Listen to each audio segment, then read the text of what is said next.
우리 교회 주부에는 말씀의 전당이라는 고난이 있습니다. 2016년부터 매해 성경 일독할 때마다 이름을 올리며 영예로운 징표로 이렇게 배지를 수여합니다. 배지. 여러분이 배지 있습니까? 원래부터 좀 더 이 배지를 좀 다는 일에 그래서 성경일독하는데 좀 더 힘을 썼으면 좋겠습니다. 예전에는 성경일독하면 우리 장로님 나와서 이렇게 직접 달아줬는데 요즘 옷값 좋은데 사갈까 싶어가지고 이제 그냥 이렇게 일독하면은 사무실에 그냥 드리고 있습니다. 우리가 이렇게 하는 것은 성경이 그만큼 중요하기 때문에 그렇습니다. 성경을 봐야 우리 인생의 목적과 방향을 알 수가 있기 때문에 그렇습니다.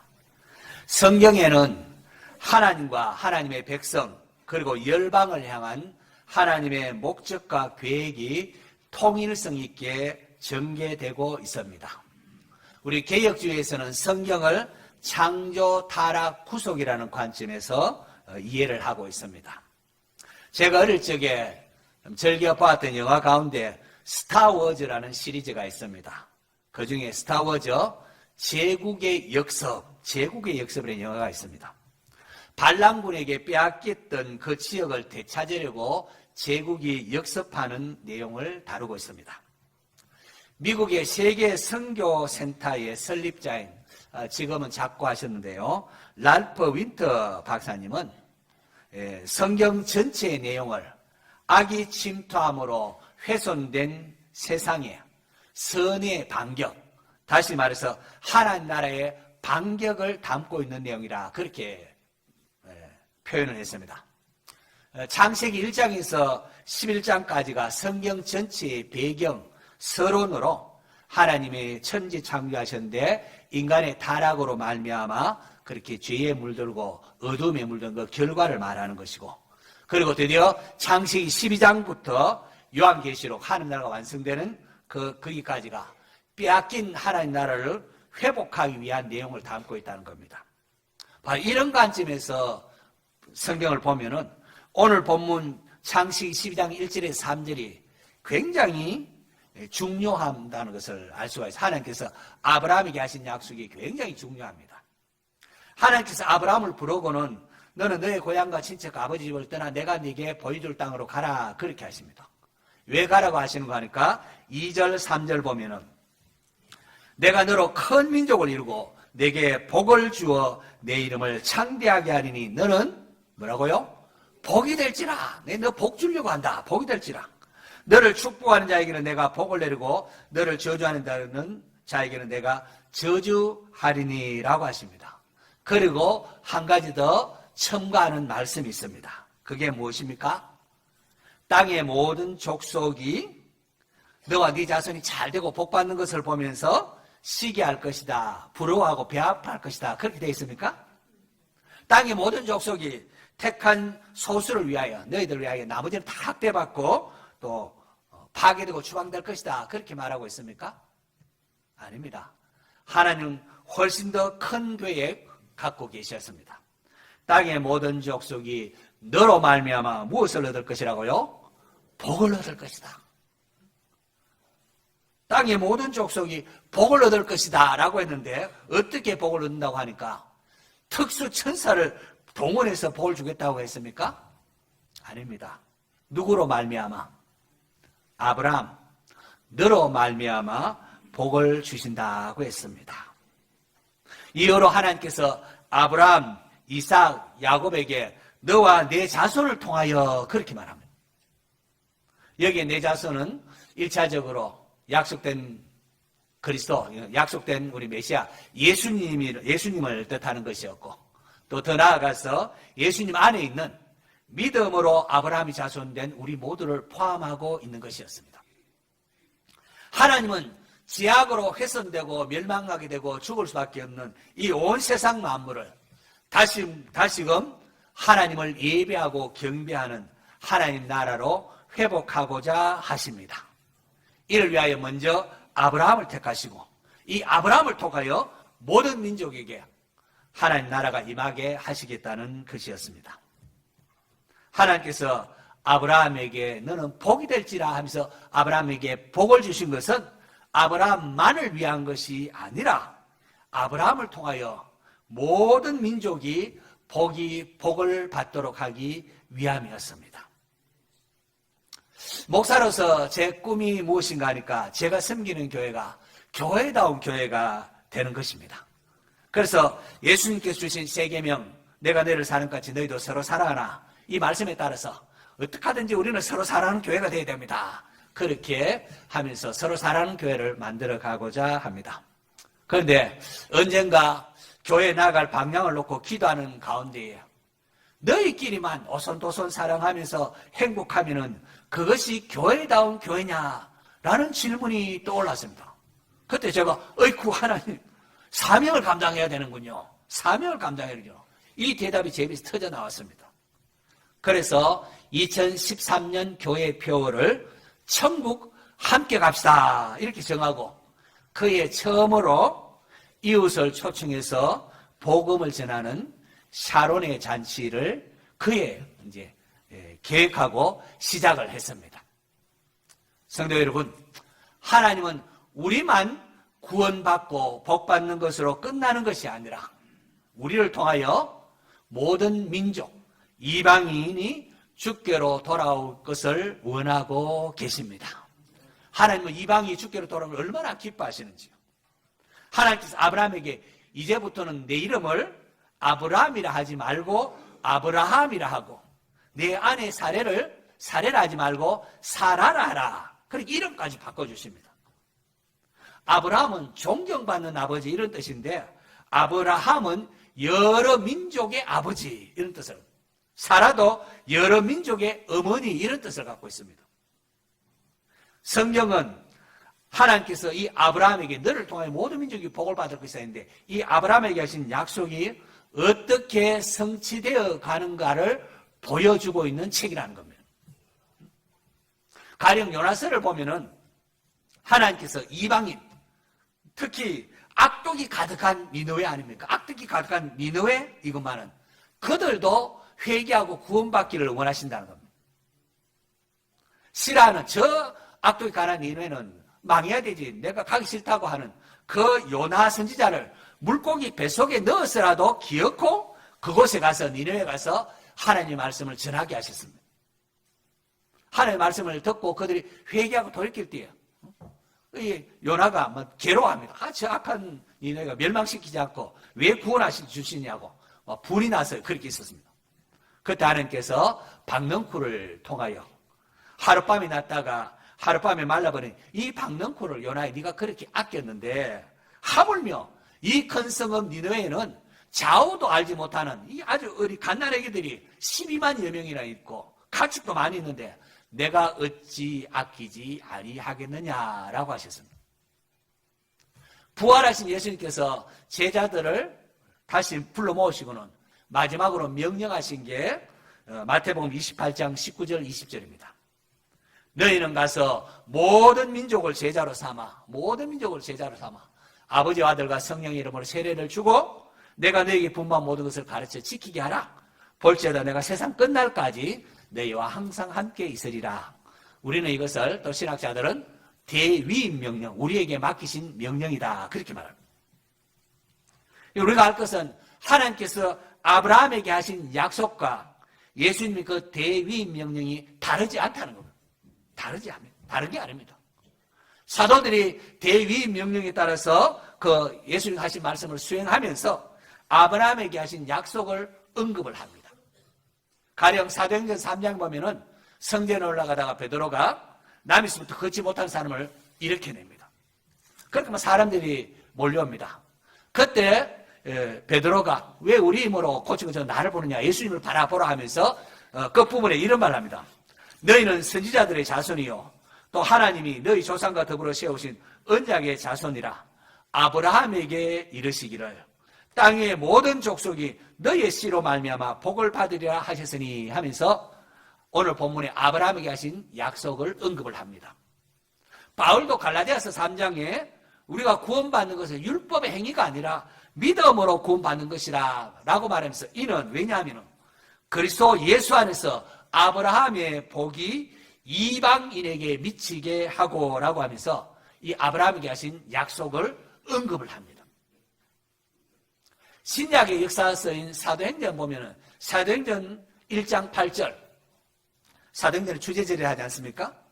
오직 성령이 너희에게 임하시면 너희가 권능을 받고 예루살렘과 온 유대와 사마리아와 땅끝까지 이르러 내 증인이 되리라고 하셨습니다. 그렇게 하고 곧이어서 오순절에 성령 강림이 임하고 드디어 복음이 예루살렘, 유대, 사마리아 그리고 땅끝까지 이르러 복음이 전파되는 것을 기록하고 있습니다. 그런데 사도행전 마지막이 어떻게 기록됩니까? 이렇게 되어 있습니다. 사도행전 28장 30절 30절 사도행전의 마지막입니다. 바울이 온 이태를 2년을 자기 셋집에 머물면서 자기에게 오는 사람을 다 영접하고 하나님 나라를 전파하며 주 예수 그리스도에 관한 모든 것을 담대하게 거침없이 가르치더라. 이렇게 끝을 맺습니다. 제가 보면서 이게 뭐지? 지금 바울이 억울한 누명을 쓰고 미결수 죄인으로 지금 로마에 와 있습니다. 그런데 바울이 이 감옥에서 해방된 그거는 아직도 미결수 상태로 그대로 있으면서 바울이 그곳에서 그리스도에 관한 복음을 담대히 전파하느라 그 끝을 맺습니다. 사도행전을 기록한 누가는 바울이 미결수 죄수에서 해방되냐 아니냐 그건 별로 중요하게 다루질 않습니다. 누가는 바울이 당시 세계의 중심지를 할 수 있는 로마에서 담대히 복음을 전파하는 것을 영광스럽게 묘사하면서 끝을 맺습니다. 그게 중요하다는 겁니다. 자, 오늘 우리 어떻습니까? 오늘 우리가 자본주의 사회에 살아가는 건지 우리는 어떻게 하든지 막 돈 많이 버는데 관심이 많고 또 자녀들이 아주 명문대학교 가거나 또는 커서 부잣집에 시집가고 장가가는 것. 그래서 누가 높은 지위에 오느냐 여기에만 온통 관심이 많습니다. 물론 이것도 하나님 주신 복이기도 하고 이게 중요하지만은 이것은 영원하지가 못합니다. 제가 이거 원주정에 와서 벌써 100번에 넘는 장례식을 인도했지 않습니까? 이게 영원하지 못합니다. 모든 죄는 풀 같고 그 모든 영광은 풀의 꽃과 같다고 했습니다. 일단 그것도 한때고 죽음 앞에 다 사그러지고 시들고 맙니다. 우리에게 정말 중요한 것은 이것보다 더 중요한 영원한 하나님 나라를 바라볼 줄 알아야 한다는 겁니다. 그래서 성경은 땅끝까지 복음이 전해지는 것, 모든 이방인에게 복음이 전파되어 하나님 나라에 확장되어 가는 것에 거기에 관심을 집중하며 우리로 하여금 거기에 관심을 가지라고 요구하고 있는 겁니다. 그리고 바로 그것이 하나님의 꿈, 하나님의 소원이기도 한 것입니다. 여러분, 창세기 1장에서 11장까지가 하나님의 선한 창조에 인간의 죄로 인하여 파멸과 죽음이 찾아왔다는 성경 전체의 서론이고, 창세기 12장부터 하나님께서 이제 아브라함을 택하여 하나님 나라의 반격이 시작돼서 12장부터 요한계시록 하나님 나라가 완성되는 것까지 하나님 나라의 반격, 회복이라는 관점에서 바라보면은 하나님께서 아브라함에게 하신 약속이 얼마나 중요한지요. 하나님께서 아브라함에게 택하여 복을 줬다. 그리고 이 복은 너만을 위한 것이 아니라 궁극적으로 모든 민족이 복을 받도록 하기 위함이라는 겁니다. 복음서에는 예수님께서 이 땅에서 행하신 사역들이 기록되어 있습니다. 예수님께서 지상에서 외친 게 가르친 주제가 뭔가 하니까 천국 하나님의 나라입니다. 하는 나라. 예수님께서 하는 나라를 전파하시면서 또 이제 전도대를 파송하시는데 12제자를 파송하시고 그리고 또 비슷한 내용이 곧이어서 또 70명의 전도를 파송하는 이야기가 또 나옵니다. 12제자 파송은 당시 이스라엘의 12지파를 상징하는 것이라 그렇게 할 수 있다면 70명의 또 전도대 파송은 이방의 모든 족속을 위한 것임을 또한 상징하는 것이라 그렇게 신학자들이 해석합니다. 70이 완전수로 그렇게 해서 12가 이스라엘 12지파에게 하는 거라면 70위는 온 세상에 파송하는 것을 상징하는 것이다. 예수님께서 오병이어 보리떡 5개 물고기 2마리 가지고 5천명이 넘는 많은 사람들을 배불리 먹이셨습니다. 그런 일을 하는데 또 얼마 후에 또 비싼 이적을 또 합니다. 보리떡 7개 물고기 2-3마리 가지고 4천명을 먹이는 이적을 또 행하십니다. 왜 한 번의 이적으로 부족해서 그럴까요? 그렇지 않습니다. 이건 역시 갈릴리 베시다에 행하신 오병이의 기적은 이스라엘을 주 대상으로 한 것이라면, 데가볼리 지역에 행하신 7병 235의 기적은 이방인을 주 대상으로 한 것입니다. 하나님의 은혜가 이스라엘뿐만 아니라 이방인에게도 동일하게 부어지는 것임을 이렇게 계시한 것으로 보여집니다. 하지만 당시 이스라엘 백성들은 이것을 잘 알지 못해서 구원은 자기들만 받는 줄, 자기들만 선민 사상에 젖어서 이스라엘만 구원받는 줄로 그렇게 오해를 한 겁니다. 심지어 예수 따르는 제자들조차도 한동안 이것을 제대로 깨닫지를 못했습니다. 그래서 때로 하나님께서 예루살렘 교회의 핍박을 통하여 세계 도처로 이스라엘 믿는 성도를 흩어버리기도 하십니다. 또 사도행전을 보면은 베드로에게 환상을 보여주면서 이방인 고넬료의 집에 가서 복음을 전하게 하십니다. 원래 이방인에게는 식사교도 하지 않지만은 환상을 보여줘서 억지로라도 가게 하십니다. 가서 이방인 고넬료에게 복음을 전하는데 거기에 오순절 사건과 같은 동일한 성령의 강림이 임하는 것을 보여줍니다. 이것을 통하여 이방인의 구원을 향한 하나님의 뜻을 베드로에게 가르치는 것이죠. 바울은 이러한 이방인의 구원을 원하신 하나님의 뜻을 깨닫고 이방인의 사도로서의 사역을 감당합니다. 그리고 또 이렇게 사도행전 15장 보면은 이방인의 구원받음에 대하여 예루살렘 공의회에서 추가로 확정되는 것을 볼 수가 있습니다. 하나님은 아브라함만이 아니라 그를 통하여 모든 민족이 복을 받기를 원하셨다는 겁니다. 바로 이러한 관점, 이스라엘만이 아니라 온 민족이 구원받기를 원하시는 하나님이 마음이 성경 전체에 담겨 있다는 이런 관점에서 보니까요, 예수님께서 이방인의 믿음을 왜 그토록 칭찬했는가? 복음서에 왜 그렇게 이방인의 믿음을 칭찬했는가? 새롭게 조명이 됐습니다. 이방인 백부장, 사난 종이 병들어 죽게 됐을 때에 주님께 도움을 구하러 나옵니다. 예수님께서 그래, 내가 가서 고쳐주리다, 도와주리라 이렇게 합니다. 그러자 백부장이 주여, 내 집에 들어오면 나는 감당하지 못하겠습니다. 그냥 말씀만 하십시오. 그러면 내 하인이 낫겠습니다. 예수님 자기 입으로 너무 황궁스러워 감당도 못하겠다고 그냥 말씀만 해도 된다고 하십니다. 그래서 예수님께서 이스라엘 중 아무에게도 이만한 믿음을 보지 못하였노라 칭찬하시며 하인의 병을 고쳐주셨습니다. 수로보니게 여인 딸을 위하여 주님께 간구하면서 예수님께서 인종차별하는 가운데서도 개들도 제 주인의 상에 떨어지는 부스러기를 먹나이다 라고 합니다.